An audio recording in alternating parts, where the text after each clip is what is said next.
Bonjour à tous et bienvenue dans un débrief de milieu de week-end, une sorte de dépris de milieu de week-end. Et oui, car avec ce retour de la Chine, un circuit sur lequel on n'a pas roulé depuis 5 ans, qui a en plus un tarmac un peu spécial, on va y venir.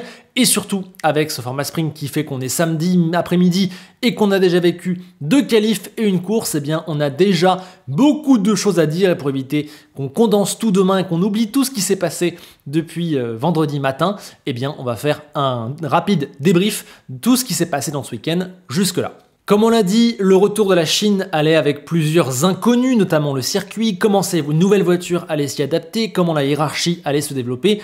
Et puis, il y avait ce tarmac, on le sait, c'est un circuit qui a été réasphalté il y a 2 ans. Et entre-temps, ils ont mis une espèce de peinture, un liquide, qui est censé faire le lien entre le tarmac déjà existant, pour éviter qu'il y ait des trous, pour enlever la poussière également, pour éviter qu'il se dégrade.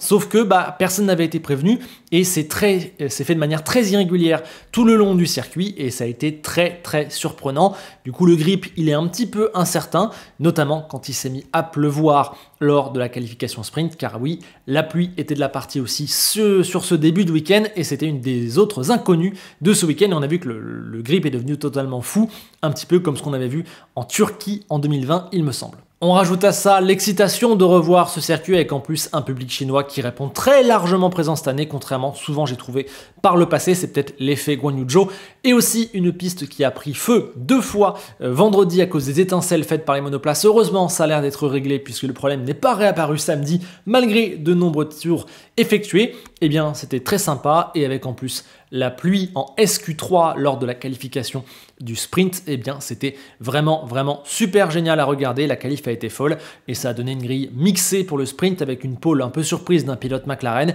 et des résultats un peu surprenants. Bref, un début de week-end qui commençait de manière vraiment géniale en Chine. Un week-end aussi surtout marqué par l'introduction de ce nouveau format sprint où on met d'abord toute la partie sprint puis toute la partie Grand Prix.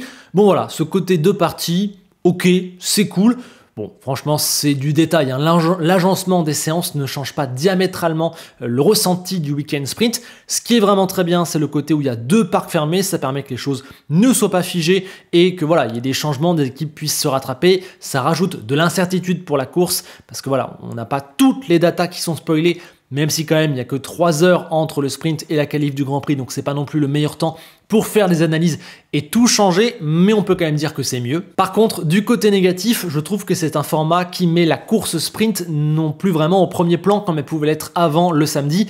Là, quelque part, avec la qualif qui suit seulement 3 heures après, on l'a déjà un petit peu oublié. Ça va un peu vite, on n'a pas vraiment le temps d'apprécier tout ce qui a pu se passer dans le sprint et de tirer quelques conclusions sur ce premier week-end au sein d'un grand week-end, que direct, on tourne la page. On peut prendre l'exemple d'Hamilton, premier podium depuis un moment, etc. Sympathique, bam, 3 heures après, on n'est plus du tout dans le même mood parce qu'il y a la qualif qui s'est mal passée en plus. Donc voilà, c'est très différent. Après, on en revient toujours à la question de quelle est l'utilité du sprint en tant que sprint lui-même. Franchement, cette utilité, elle est quasi nulle, on le sait, il ne change pas grand-chose, il n'apporte vraiment pas grand-chose, même si on a eu un bon sprint ou à minima une bonne fin de sprint. Voilà, dans le fond, c'est pareil. Le constat sur l'apport sportif du sprint, il a été déjà fait depuis très longtemps, depuis facile 2 ans. Donc voilà, on va pas dire grand-chose. Après, moi, je répète une nouvelle fois que de temps en temps, 6 fois sur une saison de 24 Grands Prix, c'est cool, ça dynamise le week-end. Voilà, là, on en serait seulement à la qualif avec 3 essais libres. Bon, là, on a eu 2 qualifs. En plus, il y a eu de la pluie. Il y a eu une première course. Voilà, c'est sympathique. Les 2 parcs fermés, c'est mieux. Voilà, je pense qu'on n'a plus grand chose à dire sur le terme du sprint maintenant en Formule 1, on a compris. En tout cas, il y en avait un qui avait tout compris à la qualif du sprint, c'est Lando Norris qui a sorti une pole absolument magistrale, 1 seconde 2 à la 2e position de Lewis Hamilton. Je crois qu'il n'y avait que Rosberg dans l'air hybride qui a signé une pole avec plus d'avance, bon même si là c'est pas vraiment une pole puisque c'est pour le sprint, un tour qui avait d'abord été enlevé pour limite de piste dans le dernier virage du tour qui lançait, on va dire, le tour de la pole. Ça, finalement, ça a été remis. Au début, j'ai pas compris, j'étais pas d'accord, mais en fait, c'est totalement réglementaire. Si jamais la sortie du dernier virage annule le tour suivant, c'est spécifié dans le règlement. Ce n'était pas le cas pour cette course, donc il n'y a absolument rien à redire là-dessus. Alors voilà, pourquoi McLaren a été aussi forte lors de ce sprint alors qu'on se disait que c'était pas vraiment un circuit pour eux. D'abord, Lando Norris a été vraiment sensationnel. Toute la qualif, il a notamment fait un premier virage exceptionnel où il colle déjà quasiment 1 seconde à tout le monde, notamment à Lewis Hamilton, à Max Verstappen, donc absolument incroyable. Et McLaren avait fait un choix de réglage avec un aileron arrière très braqué avec beaucoup d'appui, et ça a payé. Ça a été en plus accentué par la pluie et accentué par le tarmac, donc conditions parfaites pour McLaren. Mais voilà, le gros souci de Lando Norris, et c'est cette miniature, et c'est ce qu'on va forcément dire, d'autant plus après la vidéo que j'ai fait il y a quelques jours où je disais que non, Lando Norris n'était pas un choqueur. Bah oui, Lando Norris, on peut le dire là, a choqué sur le sprint, au départ du sprint. Déjà, il y a un mauvais envol, il passe deuxième. Mais pour moi, la plus grosse erreur, elle est au premier virage où il décide de tenir l'extérieur trop longtemps alors qu'il voit que la position est perdue. Et bah, il va au-delà de la limite et du coup, il perd un peu la voiture. Ça sort hors piste. Et au lieu d'être deuxième, ce qui aurait été un mauvais départ, mais pas une catastrophe, bah, il est septième. Et là, ouais, il y a une grosse faute. On va pas tout confondre et commencer à dire qu'il devrait avoir gagné en Formule 1. Bref, je vous renvoie à ma vidéo que j'ai fait là-dessus il y a 10 jours. Mais voilà, là, ce qu'on peut dire, c'est que sur ce cas précis, Lando Norris a fait une vraie double faute, une vraie grosse faute, et c'est pas du tout ce qu'on attendait de lui, c'est pas bien du tout. J'avais dit en conclusion de la dernière vidéo que la prochaine occasion, il devait la saisir. Là, je sais pas s'il aurait gagné à cause de Verstappen, mais à minima, il devait rester devant et ne pas faire d'erreur. Voilà, c'est un très mauvais début de journée en tout cas pour Lando Norris. Un petit mot aussi concernant Piastri, qui je trouve quand même est dans la difficulté ce week-end. J'ai presque envie de dire encore, il prend quand même 3 secondes lors de la Q3 du sprint. Alors oui, il y a ce souci où la voiture est passée à la vitesse neutre, mais j'ai regardé sur les datas, il ne perd qu'une seconde à cause de ça, c'est-à-dire que sans ça, il aurait quand même encaissé un retard de 2 secondes. Et par contre, ce qui n'est pas bon du tout non plus, c'est le rythme du sprint qui est bien en deçà de celui de Lando Norris. Encore une fois, j'ai envie de dire, alors oui, il connaît pas le circuit, ok, mais Norris, il a roulé qu'une fois ici et c'était il y a 5 ans. Donc bon, voilà, je trouve que l'écart est trop gros. Par exemple, Sargent, ce week-end, il a un moins gros retard sur Albon que Piastri n'en a un sur Norris. Donc bon, bof, au moins ce qu'on peut dire, c'est qu'il a sauvé son samedi et peut-être même son week-end en faisant une très bonne qualif du Grand Prix où il n'est qu'à 1/10 de Lando Norris. Voilà. Ça, au moins, c'est bien. D'ailleurs, McLaren, au global, était vraiment bien dans cette qualif du Grand Prix. Alors, c'est à prendre avec des pincettes, puisque entre la P3 d'Alonso et la P7 de Sainz, il y a littéralement 1/10 et demi. Donc voilà, à un demi-dixième près, ça se trouve, on ne tirerait pas les mêmes analyses. Mais voilà, McLaren a l'air mieux que prévu sur ce circuit où, à la base, on ne les attendait pas. Ça me laisse penser que demain, oui, Lando Norris va jouer le podium. C'est intéressant et on y reviendra à cette bataille pour le podium qui va sûrement être la grosse chose qui va nous tenir en haleine demain matin à 9h. Et oui, on va se focaliser sûrement plus sur la bataille pour la 3e place, car l'enseignement coup de massue de la journée, c'est que Red Bull est complètement injouable. Il y avait eu une petite illusion avec cette qualif du sprint incertaine, avec la pluie, avec une chauffe des pneus qui ne s'était pas très bien faite du côté des Red Bull, notamment Verstappen, avec ses 5 premiers tours du sprint, où finalement Verstappen ne fait pas de différence, à exactement le même rythme que les Alonso, les Sainz, ce genre de pilotes, et en plus il a un souci de batterie. Sauf qu'après, il a enclenché, il est revenu et il a doublé une facilité déconcertante les Alonso et les Hamilton. Et il a pris un écart, une avance sur Hamilton de 13 secondes en 10 tours. Il y a aussi eu la qualif du Grand Prix derrière où il a collé une demi-seconde au premier concurrent non Red Bull, c'est-à-dire Lando Norris, et 6/10 aux autres. En plus, Perez, on le voit, il est là. Il a fait un bon résultat en qualif du sprint, même si ce n'était pas exceptionnel. Pareil lors du sprint, là, qualifié 2e pour le Grand Prix. Voilà, c'est énorme, Red Bull est complètement intouchable et c'est un peu la douche froide parce qu'on espérait sur ce circuit incertain, avec potentiellement des évolutions des uns et des autres, qu'il y ait match. Il n'y a pas match et normalement pour demain, il y a absolument zéro suspense. Ça devrait être un doublé Red Bull, à moins que voilà, au départ il se passe un truc ou qu'il y ait un souci mécanique. Mais sinon, normalement il n'y a rien du tout qui peut les toucher. Et c'est là qu'on en vient peut-être à la déception de ce début du week-end, c'est Ferrari. Et oui, déjà ils n'ont pas tiré profit des conditions particulières de la qualif du sprint, peut-être qu'un des deux pilotes aurait pu s'insérer, et donc peut-être remporter le sprint derrière. Ils ont fait un bon sprint, mais vu qu'ils partaient loin, ils étaient un petit peu coincés, notamment dans le train DRS, et du coup, il n'y a pas de podium à l'arrivée, alors qu'on a vu que la Ferrari avait du rythme, gardait bien ses pneus et était capable d'attaquer, une des vraies forces de cette saison qui se confirme, et la qualif du Grand Prix a une nouvelle fois été très dure, au final, sur le papier. Ferrari est la 4e force, il n'y arrive vraiment pas tout à fait en qualification à mettre tout bout à bout. Alors on sait, ils sont meilleurs en Grand Prix, ça aide, ils ont une moins bonne dégradation, ils sont meilleurs le dimanche, il vaut mieux ça. N'empêche qu'il en manque un petit peu encore en qualif et que c'est décevant, même si on le redit, encore une fois, à 1/10 près, ils partent 4e et 3e et on n'a pas du tout la même analyse. Mais voilà. Pour finir sur Ferrari, un mot évidemment sur le duel de la journée. Oh mon Dieu, que s'est-il passé entre Sainz et Leclerc? Ça s'est touché la roue. Bon, déjà, première chose, je trouve ça vraiment top, encore une fois, de la part de Ferrari, de laisser jouer. C'est la seule équipe qui le fait tout le temps. Donc on peut dire qu'il y a de la constance et que c'est fair, c'est juste pour les deux pilotes. Voilà, à moins que les deux soient en stratégie décalée et qu'on joue intelligemment, eh bien s'ils sont dans la même course, il les laisse se battre, ça responsabilise les pilotes et ça ne fait pas de favoritisme envers l'un ou envers l'autre. C'est parfait, c'est très bien.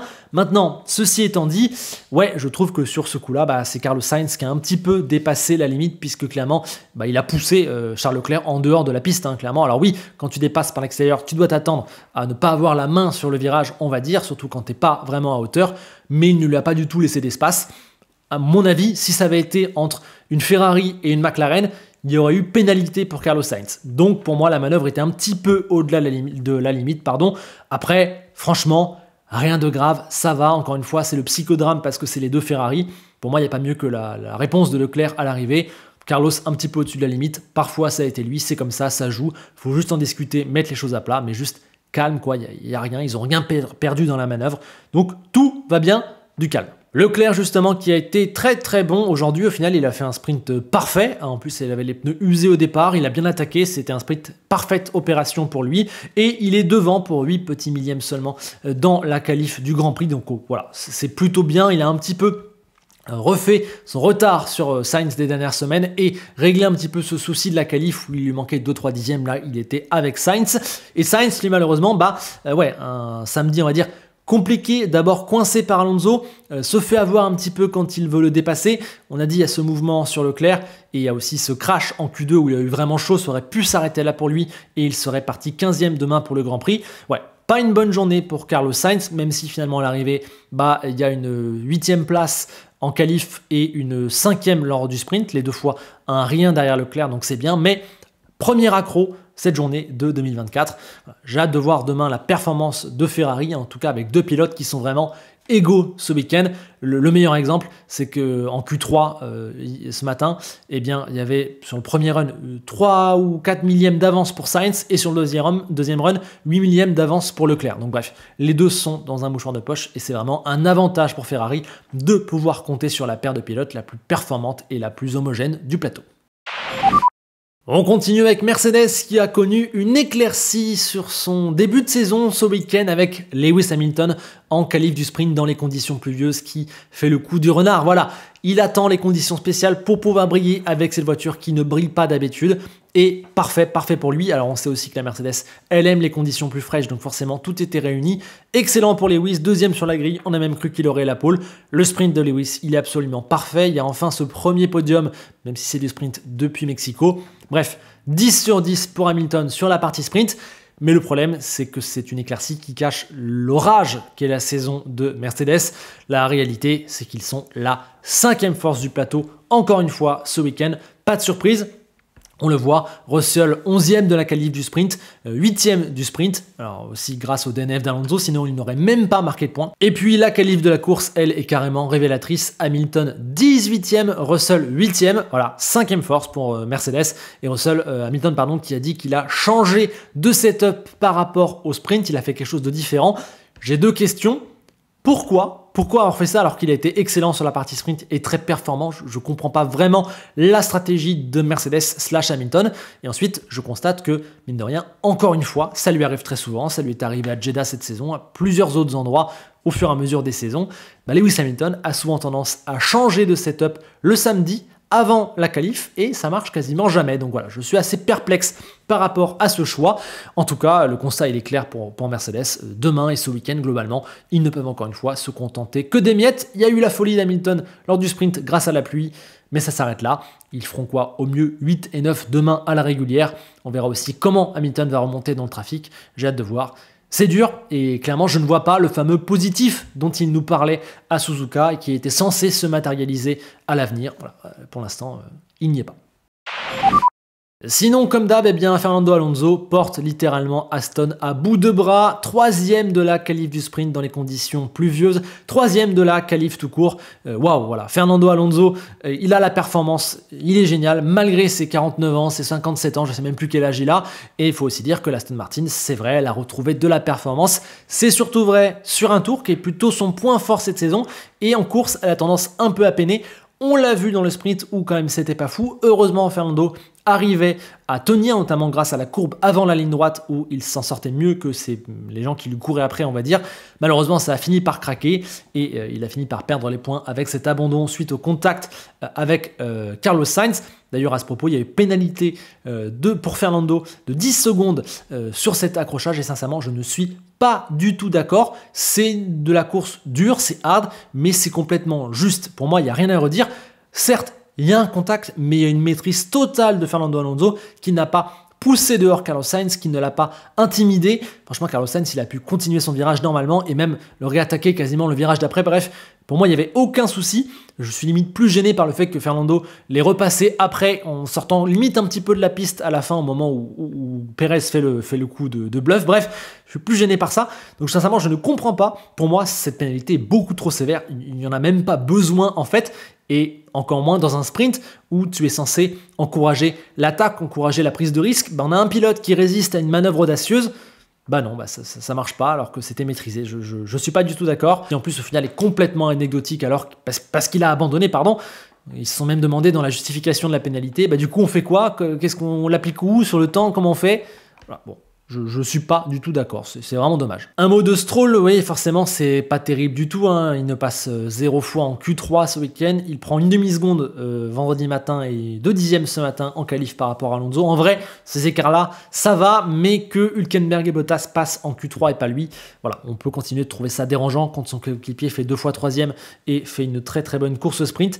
Voilà, en tout cas, Aston a une chance demain, parce qu'Alonso va être dans la bataille. On verra s'ils arrivent à pas dégrader. Ça va être compliqué pour eux, je pense, de résister aux Mercedes et aux Ferrari qui, pour l'instant, sur ce début de saison, sont meilleurs. Un mot maintenant d'Alpine qui, franchement, progresse ce week-end après un petit peu le cauchemar vécu à Suzuka. On sait qu'Esteban Ocon a une amélioration avec un nouveau fond plat qui arrive 2 semaines avant. Il devait avoir à Miami. Finalement, il a un fond plat ici. Un fond plat qui a aussi permis de perdre 4 kilos sur les 10 qu'il y avait en trop. C'est bien. Alors, ça n'a pas été bon du tout en qualif du sprint, mais c'était peut-être une question de réglage, de température. Bref, ça s'est mal placé. Le sprint a été beaucoup mieux. Ça a été un bon sprint pour Alpine. Non seulement ils ont tenu, contrairement aux autres week-ends, mais en plus, ils ont même pu attaquer. C'est bien, ça va dans le bon sens. Ça a été confirmé par une très belle double Q2 lors de la qualif du Grand Prix. C'est cool. Ce qu'on voulait voir, c'est des points de passage positifs. En voilà sûrement un premier. On verra pour les points. Je pense que ça va être juste, puisque même devant, il y a Hülkenberg. On sait que Haas est bonne le dimanche. Il y a Sauber qui est très en forme. Il y a aussi Hamilton qui va remonter. Il y a même Stroll devant, donc ça paraît compliqué pour des points. Mais Alpine demain a une chance de faire sa meilleure course et même, on va le dire, son meilleur week-end de la saison 2024. Ce serait déjà ça. On vient brièvement de les évoquer, évoquons la surprise Sauber qui, voilà, double passage en Q3 lors de la qualif du sprint, 9e et 10e sur la grille, Bottas qui passe lui-même carrément en Q3 pour le Grand Prix, la première Q3 de la saison pour Sauber. Pourquoi ça sort d'où? Eh bien, un petit peu comme McLaren, ils ont fait un très bon choix d'aileron sous la pluie qui les a bien favorisés avec le tarmac. Ça, c'était pour la partie du sprint. Il y a aussi peut-être le circuit qui leur correspond mieux. On verra au fur et à mesure des week-ends. Et puis, il faut aussi rappeler qu'ils ne sont pas non plus complètement à la rue puisque Bottas, ces derniers temps, a été capable de signer quelques Q2. C'était un petit peu mieux. Malheureusement pour eux, le problème, c'est que le top 8, il est complètement intouchable lors du sprint. Donc au final, cette bonne performance, eh bien, elle ne se voit pas comptablement. Et demain, pour accrocher un point, va falloir se lever tôt parce qu'il y a devant, il y a Hülkenberg, je pense que la Haas est plus performante. Derrière, il y a Stroll, il y a Hamilton, il y a la Racing Bulls qui pour l'instant est la 6e force, donc peut-être que Ricciardo a une chance. Je pense que ça va être très compliqué pour Bottas. Donc il y a clairement le risque pour Sauber que ce bon week-end ne soit pas récompensé. En tout cas, il ne faudra pas rater le départ pour Valtteri Bottas comme il l'a raté ce matin. En plus, après, il y a eu collision avec Guan Yu Zhou. C'est la seule chose qu'il a fait de mauvais ce week-end, Valtteri Bottas, peut-être même sur l'entièreté du début de la saison où il est finalement vraiment bon et a peut-être une chance de sauver sa place pour la saison prochaine alors qu'on sait que ça chauffe au niveau des rumeurs chez Audi. En tout cas, lui, Guan Yu Zhou, j'ai envie de prendre le contre-pied de ce qui est dit partout. Pour moi, Guan Yu Zhou, il ne fait pas un bon week-end, il en fait même un mauvais, voire plutôt mauvais. Vendredi, alors oui, il passe en Q3, magnifique à domicile, tout le monde applaudit. Bah, moi, j'applaudis pas, puisque en moyenne, sur les tours sur le sec, en qualif du sprint, il prenait une demi-seconde par tour de retard sur Valtteri Bottas. Donc en fait, c'était une moins bonne perf que d'habitude. C'est juste que la voiture, elle marchait mieux. Il a été chanceux 2 fois à 1/10 de ne pas sortir d'abord en Q1 où il est 15e, puis ensuite en Q2. Donc ouais, il y a la SQ3, mais pour moi, c'est une Q3 comme Latifi l'avait fait à Silverstone il y a quelques années, ou comme Sargent l'a fait à Zandvoort l'an dernier. Q3 certes, mais en se faisant littéralement oblitérer par leur teammate. Au moins pour Guan Yu Zhou, il n'y a pas de crash, mais il y a 2,5 secondes de retard en SQ3. Donc bon, moi je n'applaudis pas. La P9 du sprint par contre, ça c'est vraiment vraiment top, mais il a recommencé derrière à faire quelque chose de pas bon du tout, puisqu'il a été éliminé en Q1 de la qualif du Grand Prix en prenant 3 dixièmes et demi par Valtteri Bottas. Donc non, voilà, malgré les apparences, ce n'est pour moi pas un bon week-end à domicile pour Zhou Guanyu.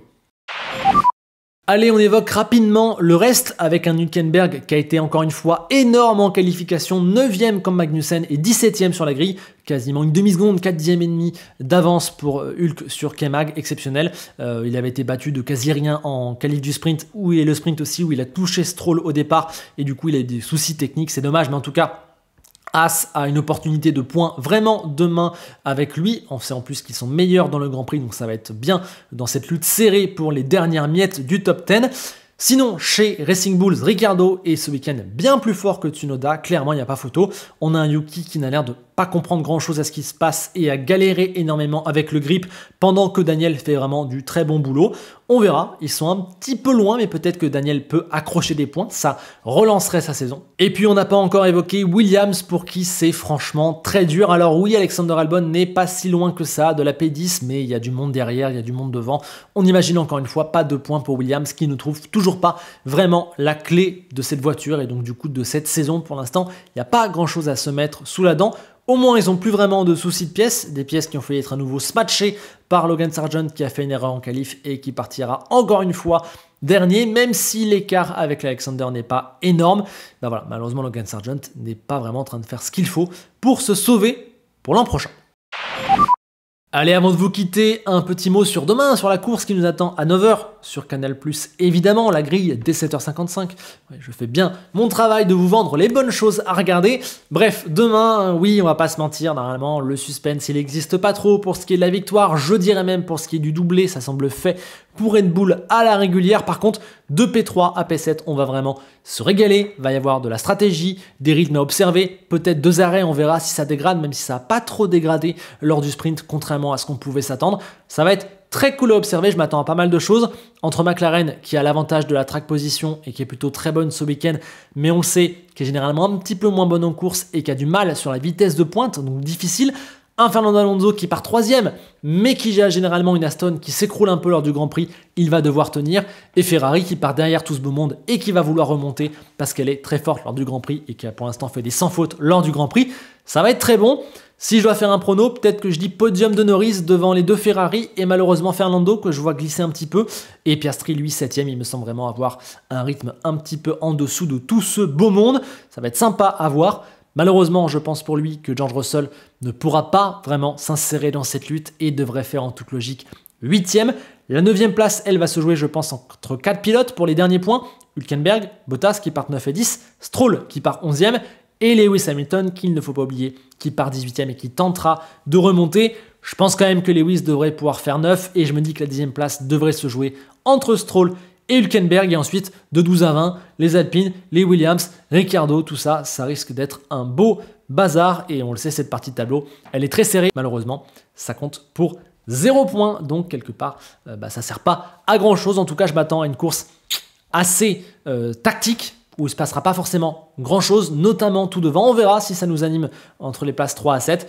Ce qui est rassurant, c'est qu'on peut dépasser en Chine, au bout de la longue ligne droite de retour, et peut-être aussi au premier virage. On a vu un très beau move de Leclerc sur Sainz. Après, c'est aussi un circuit qui crée pas mal de dirty. Bref, on verra. Vous avez en tout cas mon analyse, ma preview de demain. J'attends désormais vos avis sur ces 2 premiers jours de Chine, du Grand Prix de Chine avec ce format sprint et tout ce qui s'est passé. Dites-moi ce que vous pensez de Lando Norris, d'un tel et d'un tel. Allez, je veux vous voir dans les commentaires pour débriefer. On sera là évidemment pour en discuter. On sera là également demain soir avec le débrief qui sortira quelques heures après le Grand Prix, évidemment, ou alors peut-être lundi si vraiment la journée est trop chargée, on verra ce qui se passe. Bref, je vous attends, merci de votre soutien, pensez au like, au partage et à l'abonnement si vous voulez vraiment me soutenir, et on se quitte avec Enzo Ferrari qui n'a pas de phrase parce que j'ai pas eu le temps de penser à une phrase, donc qui vous donne rendez-vous demain pour le débrief. À bientôt.